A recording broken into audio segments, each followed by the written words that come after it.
आप सभी प्यारे बच्चों को मेरा प्यार भरा नमस्कार। मैं शिवा आप सभी लोगों के आपके अपने YouTube channel math bye Shiva में आपका स्वागत करता हूं। मैं आपके बीच में एक क्लास लेकर आ चुका हूं। हम लोग आज की क्लास में पढ़ने वाले हैं पाइथागोरस प्रमेय के बारे में, यानी पाइथागोरस थ्योरम के बारे में हम लोग पढ़ने वाले हैं, समझने वाले हैं और जानने वाले हैं। इसको विस्तार पूर्वक हम लोग पढ़ेंगे और इस क्लास में इसको सिद्ध भी करेंगे, प्रूफ भी हम लोग करेंगे। ठीक है, तो अंत तक जरूर बने रहिएगा। तो चलिए अब हम लोग अपने क्लास पर चलते हैं, क्लास की शुरुआत करते हैं। सबसे पहले हम लोग जानेंगे पाइथागोरस प्रमेय के बारे में। पाइथागोरस प्रमेय को जानने से पहले हमें एक चीज जान लेना होगा कि ये यूज कहां होता है। तो पाइथागोरस प्रमेय हमेशा और हमेशा समकोण त्रिभुज यानी राइट एंगल ट्रायंगल में इसका प्रयोग होता है, यूज किया जाता है। ठीक है ना, आप लोग राइट एंगल ट्रायंगल के बारे में भली भांति जानते होंगे। अगर नहीं जानते होंगे तो पिछली क्लास में हम लोग त्रिभुज के प्रकार वाले चैप्टर में मैं सारी चीजें पढ़ा चुका हूं। ठीक है, आपको मैं दिखा भी देता हूं कि हमारा समकोण त्रिभुज दिखता कैसा है। तो ये हमारा समकोण त्रिभुज दिख रहा है। समकोण त्रिभुज का मतलब क्या होता है कि जिस त्रिभुज का एक कोण 90 डिग्री का होता है उसी को हम लोग समकोण त्रिभुज कहते हैं। ये त्रिभुज दिखाई दे रहा है, एक भुजा, दो भुजा और तीन भुजा, ये हमें त्रिभुज दिखाई दे रहा है। और इसमें एक कोण आपको 90 डिग्री भी दिखाई दे रहा है। जो यहाँ पर त्रिभुज ए बी सी जो आपको मैं दिखा रहा हूं, इसमें बी हमारा क्या है, समकोण है, यानी राइट एंगल ट्रायंगल है। ये एक राइट एंगल ट्रायंगल का एग्जांपल मैं आपको बना के दिखा दे रहा हूं। ठीक है, तो अब बात आएगी पाइथागोरस प्रमेय की कि पाइथागोरस प्रमेय क्या होता है। तो किसी भी समकोण त्रिभुज में, कोई भी समकोण त्रिभुज आप बना लीजिए, कैसा भी हो, चाहे बहुत बड़ा हो या बहुत ही छोटा हो, ये हमारा समकोण त्रिभुज दिखाई दे रहा है। तो किसी भी समकोण त्रिभुज में जो सबसे बड़ी भुजा होती है, सबसे बड़ी भुजा कौन सी होती है, तो सबसे बड़ी भुजा जो समकोण त्रिभुज में जो 90 डिग्री का हमारा कोण होता है उसके सामने वाली भुजा सबसे बड़ी होगी। जैसे मान लीजिए कि यहां पर मैं एक समकोण त्रिभुज बनाया हूं, तो ये 90 डिग्री का हमारा कोण दिखाई दे रहा है, तो इसके सामने वाली भुजा ये सबसे बड़ी होगी। यहां पर ये समकोण त्रिभुज दिखाई दे रहा है, तो इसमें जो ये 90 डिग्री का कोण है इसके सामने वाली भुजा सबसे बड़ी होगी। ठीक है, तो ये भी समकोण त्रिभुज दिखाई दे रहा है। जो ये वाली भुजा है और ये वाली भुजा है, दोनों एक दूसरे को 90 डिग्री पर प्रतिच्छेद कर रही है या दिखाई दे रही है कि यहाँ पर 90 डिग्री का कोण बन रहा है। ठीक है ना, तो जो हमारा 90 अंश का कोण होता है उसके सामने जो भी भुजा पड़ती है वो सबसे बड़ी भुजा होती है। और उस सबसे बड़ी भुजा का नाम होता है कर्ण। हिंदी में कर्ण कहा जाता है, इंग्लिश में उसको हाइपोटेनस बोला जाता है। ठीक है, क्या बोला जाता है, हाइपोटेनस। तो ये हमारा समकोण त्रिभुज हो गया, तो इसमें ये हमारी कर्ण हो जाएगी। क्यों कर्ण हो जाएगी, क्योंकि ये 90 डिग्री के सामने वाली भुजा है, ये सबसे बड़ी भुजा है। और उसके बाद से अगर मान लीजिए कि इस त्रिभुज को हमें कहीं रखना पड़े, इस त्रिभुज को अगर हमको कहीं रखना है, तो मान लीजिए हम अपने हथेली पर ऐसे रख रहे हैं, तो ये त्रिभुज रखा जा रहा है। तो जो ये नीचे वाला हिस्सा, ये मान लीजिए कि इसको समतल मान लीजिए कि जो नीचे वाले हिस्से को जिस समतल पर हम रख रहे हैं ये हमारा आधार हो जाएगा। और इस आधार पर ये एक जो रेखा खड़ी दिखाई दे रही है हमारा लंब हो जाएगी। ठीक है, यानी हम ऐसा आकार बना ले रहे हैं, इसको हम बना ले रहे हैं। जैसे मान लीजिए कि इस तरह का त्रिभुज हमारा दिखाई दे रहा है। ठीक है, ये त्रिभुज दिखाई दे रहा है, यही सेम त्रिभुज है। मान लीजिए कि इसको हम लोग क्या कहेंगे, तो इसको हम लोग आधार कहेंगे। आधार को इंग्लिश में बेस कहा जाता है। ठीक है ना, आधार इंग्लिश में बेस होता है। कर्ण को हाइपोटेनस कहा जाता है, कर्ण को हाइपोटेनस कहा जाता है। ठीक है ना, और एक होती है हमारी लंब होती है। लंब को क्या कहा जाता है इंग्लिश में, तो लंब को इंग्लिश में परपेंडिकुलर कहा जाता है। ठीक है, यानी किसी भी समकोण त्रिभुज में जो हमारे समकोण होता है, जो 90 डिग्री का कोण होता है, उसके सामने जो भुजा होती है वो हाइपोटेनस कहलाती है, कर्ण कहलाएगी। ठीक है, वही सबसे बड़े माप की होगी। तो पाइथागोरस प्रमेय में थ्योरम है क्या चीज, थ्योरम ये है कि किसी भी समकोण त्रिभुज में जो उसकी सबसे बड़ी भुजा की जो माप है, जो उसका सबसे बड़ा भुजा है, मान लीजिए कि यहां पर हम 5 सेंटीमीटर की सबसे बड़ी भुजा हो गई, और ये मान लीजिए कि 3 सेंटीमीटर का आधार हो गया, 4 सेंटीमीटर का हमारा लंब हो गया। तो प्रमेय क्या कहती है कि किसी भी समकोण त्रिभुज में कर्ण भुजा का वर्ग, यानी कर्ण भुजा का जो मेजरमेंट है उसका स्क्वायर कर दीजिए। यानी कर्ण भुजा का मेजरमेंट कितना दिखाई दे रहा है हमको, 5 दिखाई दे रहा है। 5 का मैं क्या कर दे रहा हूं, स्क्वायर कर दे रहा हूं। और क्या कह रहा है कि किसी भी समकोण त्रिभुज में जो उसकी कर्ण भुजा है या जो उसकी हाइपोटेनस है उसका स्क्वायर कर दीजिए, यानी वर्ग कर दीजिए। और उसके बाद क्या करना है, जो बाकी दो शेष भुजाएं बच रही हैं, जो ये कर्ण है जो 5 आपको दिखाई दे रहा है, इसका हम लोग स्क्वायर यहां पर कर चुके हैं। बाकी जो शेष दो भुजाएं दिख रही हैं, जो हमारा ये 3 सेंटीमीटर का दिख रहा है और ये 4 सेंटीमीटर जो हमें दिखाई दे रहा है, इन दोनों भुजाओं का भी वर्ग करना है। यानी जो शेष दोनों भुजाएं हैं उनका भी हम वर्ग कर दे रहे हैं और उनको जोड़ दे रहे हैं, यानी उनका योगफल निकाल ले रहे हैं। यानी किसी भी समकोण त्रिभुज में सबसे बड़ी भुजा का वर्ग शेष दोनों भुजाओं के वर्गों के योगफल यानी सम के इक्वल होता है, यानी बराबर होता है। यानी जैसे देख लीजिए, तो 5 का वर्ग करेंगे तो 25 इधर आ जाएगा, इधर कितना हो जाएगा, 3 तिली के 9 हो जाएगा हमारा, 4 चौको 16, यानी इसको भी जोड़ेंगे तो इधर भी 25 आ गया। यानी हम देख पा रहे होंगे कि जो ये समकोण त्रिभुज है इसमें जो कर्ण भुजा का माप है इसका हम स्क्वायर कर दिए हैं। तो जो हमारा लंब है, लंब का भी स्क्वायर कर दिए हैं और आधार का भी स्क्वायर कर दिए हैं, और इन दोनों को हम ऐड कर दिए हैं तो इसके बिल्कुल बराबर है। यही हमारा पाइथागोरस प्रमेय है। ये बहुत ही आसान होता है, ठीक है ना। यानी अगर कोई भी समकोण त्रिभुज है, किसी भी समकोण त्रिभुज में जो सबसे उसकी बड़ी भुजा है, यानी उसको कहते क्या है, कर्ण कहा जाता है। कर्ण का स्क्वायर कर दीजिए और जो शेष दोनों भुजाएं बच रही हैं, तो शेष दोनों भुजाएं कौन सी बचेंगी, लंब बचेगा और आधार बचेगा, यानी बेस और परपेंडिकुलर हमारा बचेगा। बेस का भी स्क्वायर कर दीजिए और परपेंडिकुलर का भी स्क्वायर कर दीजिए, जो दोनों आ रहा है उन दोनों को आपस में मिला दीजिए, तो किसके बराबर हो जाएगा, जो कर्ण का स्क्वायर था उसके बराबर हो जाएगा।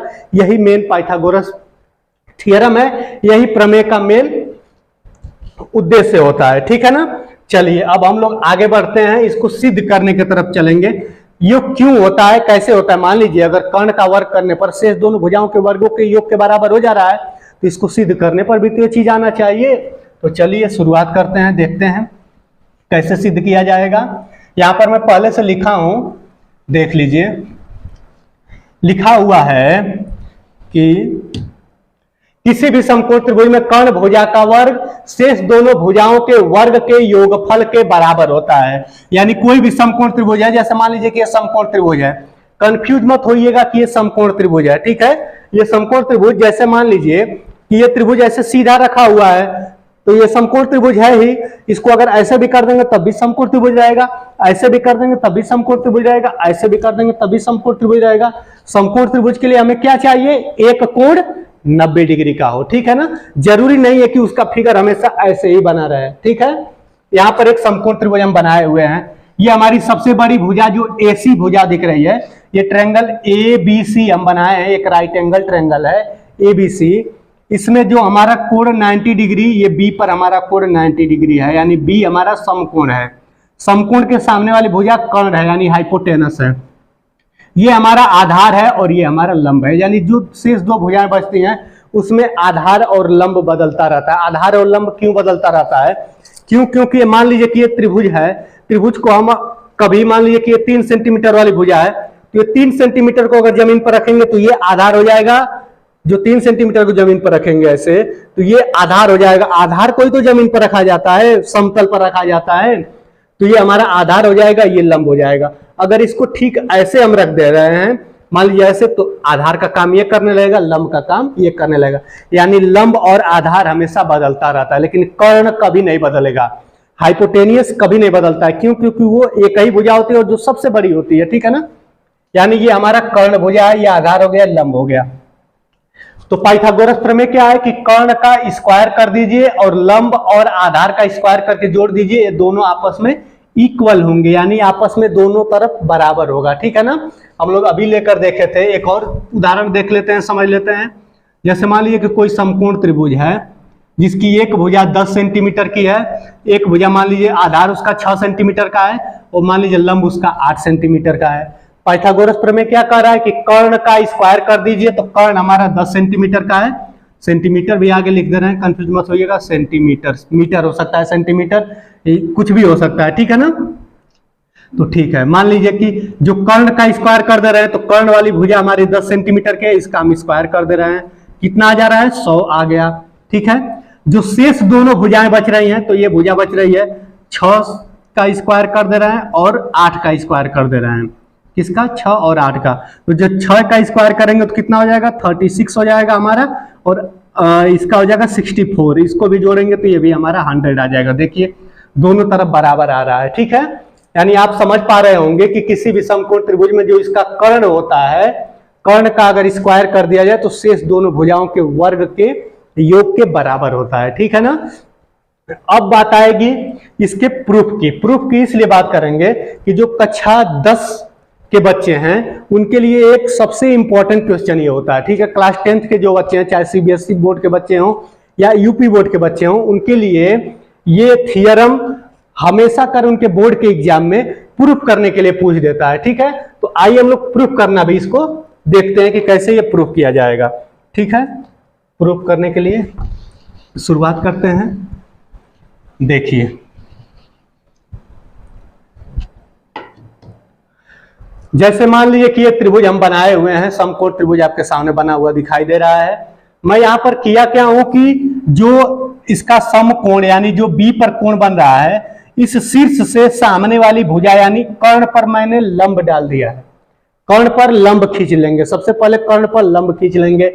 लंब खींचने के बाद एक थियरम होती है, उसको मैं थोड़ा सा बता दे रहा हूं। जो समरूप त्रिभुज का कॉन्सेप्ट होता है वो क्या होता है कि मान लीजिए कि अगर कोई समकोण त्रिभुज है, कोई भी समकोण त्रिभुज है, इसमें जो हमारे 90 डिग्री कोण बनाने वाला जो शीर्ष है, जो यहां पर शीर्ष है, मान लीजिए कि यहाँ उसके हिसाब से बी शीर्ष है, ठीक है। यानी जो समकोण वाली भुजा है, समकोण वाली ये दोनों भुजाएं हैं, इसका जो शीर्ष है, इससे अगर कर्ण पर लंब हम डाल देते हैं, सपोज करिए इससे हम कर्ण पर अगर लंब डाल देते हैं, कोई भी समकोण त्रिभुज बना लीजिए और समकोण बनाने वाला जो शीर्ष है उससे सामने वाली भुजा यानी कर्ण पर लंब डाल दीजिए, तो जो दो त्रिभुज हमें प्राप्त होगा, यहां पर देख पा रहे हो कि एक ऊपर त्रिभुज प्राप्त हो रहा है और एक नीचे त्रिभुज प्राप्त हो रहा है। ये दोनों त्रिभुज जो बड़ा वाला त्रिभुज है उसके सिमिलर होंगे, सिमिलर यानी समरूप होंगे, ठीक है। समरूप का कॉन्सेप्ट हम पिछली क्लास में देख चुके हैं, ठीक है ना। समरूप का क्या होता है? समरूप का कॉन्सेप्ट ये होता है कि रूप समान होता है, ठीक है, आकार समान नहीं होता है। जैसे समरूप का मतलब ये होता है कि जैसे मान लीजिए कि एक त्रिभुज हमारे पास ये छोटा सा त्रिभुज है और ये त्रिभुज हमारे पास ये बड़ा त्रिभुज है, ठीक है ना। तो ये छोटा वाला त्रिभुज का और इस बड़े वाले त्रिभुज का रूप समान है, मतलब देखने में दोनों एक जैसे हैं। इसमें भी एक कोण 90 डिग्री का है, इसमें भी एक कोण 90 डिग्री का है, ठीक है ना। इन दोनों का रूप समान है लेकिन आकार समान नहीं है।